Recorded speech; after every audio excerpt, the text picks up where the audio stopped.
Coming out on top when challenged is not about overpowering others, raising your voice, or proving dominance in the moment, but about mastering yourself so completely that pressure, opposition, and adversity become fuel instead of obstacles.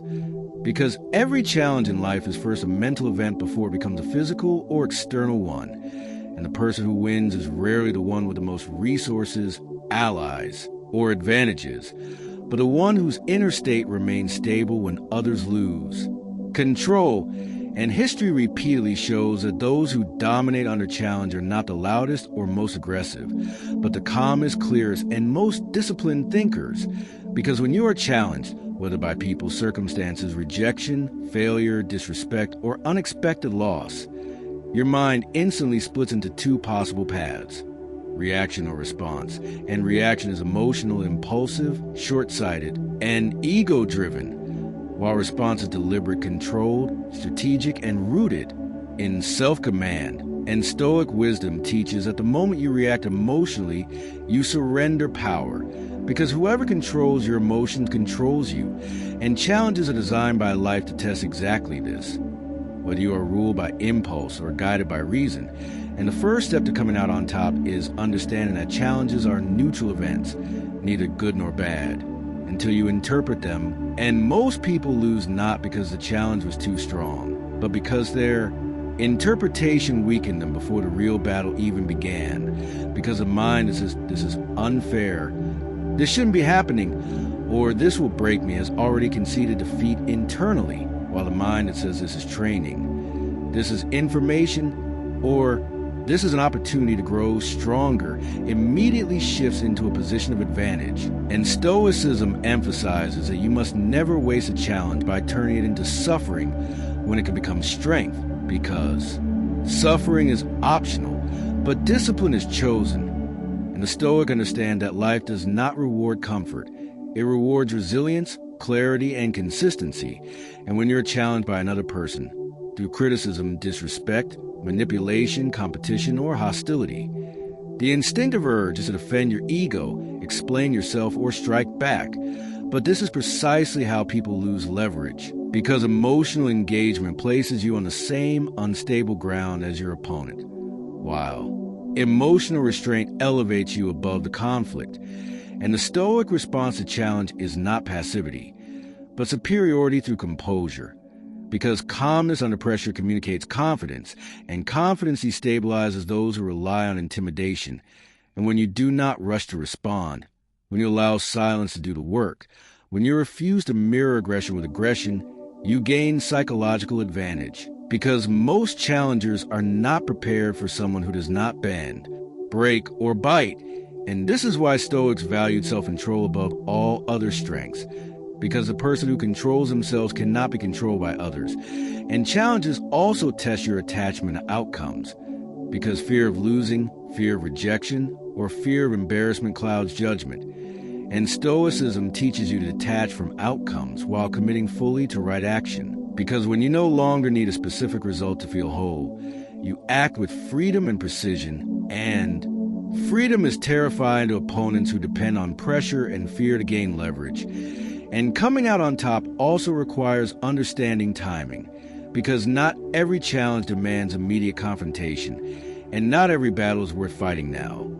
Because wisdom lies in knowing when to advance, when to wait, and when to withdraw strategically. And Stoicism is not about winning every argument, but about winning your life. And sometimes the highest form of dominance is restraint, because refusing to engage in low-value conflicts preserves your energy for challenges that actually matter, and energy is a finite resource. And those who waste it on ego battles often find themselves depleted when real adversity arrives. And another key principle in overcoming challenges is responsibility without self-pity, because blaming others, circumstances, or fate may protect your ego temporarily, but it weakens your position long-term. Because responsibility restores agency, and agency restores power. And the Stoic mindset is ruthless in this regard. It asks not who is at fault, but what is in my control right now? Because control is the only domain where victory is possible. And when you focus relentlessly on what you can do rather than what you wish were different, you transform helplessness into momentum. and challenges involving failure or loss are particularly powerful tests because they expose whether your identity is tied to success or to character, and those who define themselves by outcomes crumble when outcomes turn against them, while those who define themselves by values remain intact, adaptable, and dangerous even after defeat. And Stoicism teaches that no external loss can harm you unless it damages your character, because reputation, money, status, and approval are borrowed, temporary, and unstable, but integrity, discipline, and self-respect are internal assets that compound over time. And when you face a challenge that threatens your pride, remember that pride is fragile, but dignity is unshakable. And dignity comes from acting in alignment with your principles regardless of external judgment. And this alignment creates an inner calm that allows you to think clearly when others panic. And clarity is a foundation strategy, because panic narrows perception while calm expanded.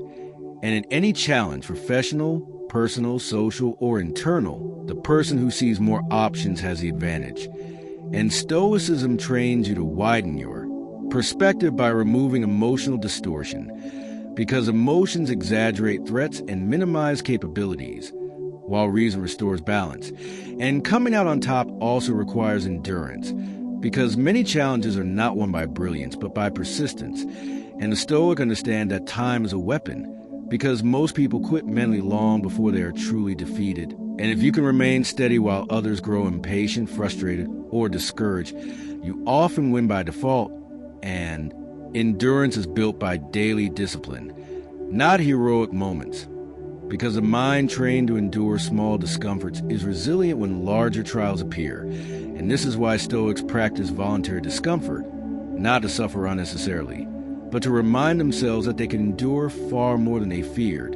And fear is often the real enemy in challenges, because it creates imagined outcomes that drain strength before the challenge even unfolds. And when you remove fear's authority by facing discomfort willingly, you become harder to intimidate, manipulate, or break. And challenges also reveal whether you're driven by ego or purpose, because ego demands validation, recognition, and dominance, while coming out on top when challenged ultimately requires a shift so deep that most people never make it, because it asks you to stop seeing challenges as interruptions to your life and start recognizing them as the very mechanism through which life forges strength, wisdom, and authority. And once this realization settles in, resistance dissolves and you begin to cooperate with difficulty instead of fighting it blindly, because the Stoic understands that what resists reality suffers, while what aligns with reality grows stronger. And this alignment begins with accepting that challenges are inevitable, impartial, and necessary, not punishments or personal attacks, but training sessions disguised as hardship. And when you internalize this, you stop asking, why me? And start asking, what is this teaching me? And this single question transforms adversity from an enemy into a mentor, because every challenge carries information about your habits, your emotional triggers, your level of preparation, and your values under pressure. And those who reflect honestly after challenges evolve faster than those who simply react or complain. And reflection is a Stoic weapon that sharpens judgment, because it allows you to extract lessons without drowning in emotion. And one of the most important lessons challenges teach is the difference between control and influence, because many people waste their strength trying to control what was never theirs to command: other people's opinions, external events, outcomes, timing, while neglecting what is always within reach: effort, attitude, discipline, and decision-making. And the Stoic who comes out on top is ruthless in redirecting attention back to this inner domain, because power that depends on others is fragile, while power rooted in self-command is permanent. And challenges also expose impatience, because impatience demands immediate resolution, instant justice, quick validation, while reality operates on its own timeline. And Stoicism teaches patience not as passive waiting, but as active endurance, the ability to remain engaged, focused, and ethical over long periods without visible reward, because many challenges are wars of attrition, and the one who can outlast frustration often wins, even when they appear to be losing in the short term. And patience also prevents self-sabotage, because rushed decisions made under pressure often create bigger problems than the original challenge. And this is why Stoics trained themselves to pause before acting, to insert a moment of awareness between stimulus and response. Because in that moment lies freedom, and freedom allows strategy, and strategy turns chaos into opportunity. And when you face repeated challenges from others, competition, jealousy, sabotage, disrespect, the temptation is to personalize their behavior. But Stoicism strips this illusion away by reminding you that people act according to their own fears, insecurities, and desires, not because you deserve it. And once you understand this, you stop wasting emotional energy on resentment and instead focus on strengthening your position. Because resentment is a tax on performance, and high performers cannot afford unnecessary taxes. And coming out on top also demands humility, because arrogance blinds you feedback, while humility keeps you adaptable, and Stoic humility does not mean self-doubt, but self-honesty, the willingness to admit gaps in skill, knowledge, or preparation without collapsing into shame, because shame paralyzes while honesty mobilizes improvement.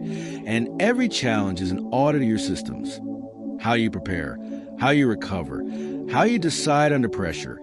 And those who improve systems rather than chasing motivation build resilience that does not depend on mood. And Stoicism is deeply system-oriented, because it values habits over bursts of effort, principles over impulses, and consistency over intensity.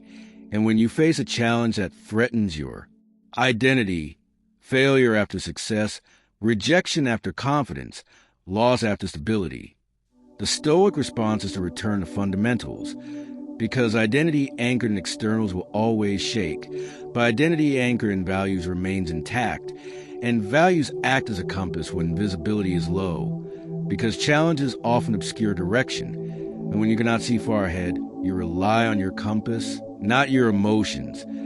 And this is why Stoics emphasize virtues like courage, temperance, justice, and wisdom, not as abstract ideals, but as practical tools for navigation under pressure, because courage allows action despite fear, temperance prevents excess and self-destruction, justice keeps you aligned with long-term integrity, and wisdom integrates experience into better judgment. And together, these virtues form an inner structure that holds when external structures collapse. And challenges also test your relationship with comfort, because comfort breeds fragility, while controlled discomfort builds capacity.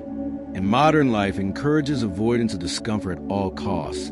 But Stoicism teaches voluntary exposure to difficulty to inoculate the mind against shock, because the mind accustomed to ease panics when pressure arrives, while the mind trained in restraint remains composed. And this composure is often mistaken for indifference, but it is actually deep engagement without emotional chaos. And emotional chaos is the greatest enemy in challenges, because it narrows vision, distorts priorities, and accelerates exhaustion. And exhaustion leads to mistakes, and mistakes compound under pressure, while calm conserves energy and sharpens perception. And perception allows you to read situations accurately, to detect patterns, weaknesses, and opportunities that others miss. And many challenges are won not by force, but by insight, because understanding the dynamics at play allows you to act precisely rather than blindly. And Stoicism trains insight by encouraging observation over assumption, because assumptions are shortcuts the ego takes to feel certain, while observation requires patience but yields accuracy, and accuracy is power. And coming out on top also means redefining victory, because if victory means humiliating others, proving superiority, or satisfying ego, it will always be unstable. But if victory means maintaining character, advancing competence, and strengthening resilience, then even apparent losses become wins, because they contribute to long-term dominance. And long-term dominance is built quietly, invisibly, through daily discipline that no one applauds, because Stoicism is not flashy, it is foundational, and foundations are unseen until storms arrive. And when storms arrive, those without foundations collapse dramatically, while those with foundations remain standing, often surprising everyone, including themselves And perhaps the most powerful Stoic insight regarding challenges is this: life will continue to test you, regardless of how many times you succeed, because there is no final exam, no permanent arrival, only continual refinement. And once you accept this, you stop chasing a challenge-free life and start cultivating a challenge-ready mind. And a challenge-ready mind is calm, prepared, detached, disciplined, observant, patient, and resilient. And with such a mind, you do not need to dominate every situation come out on top, because you dominate.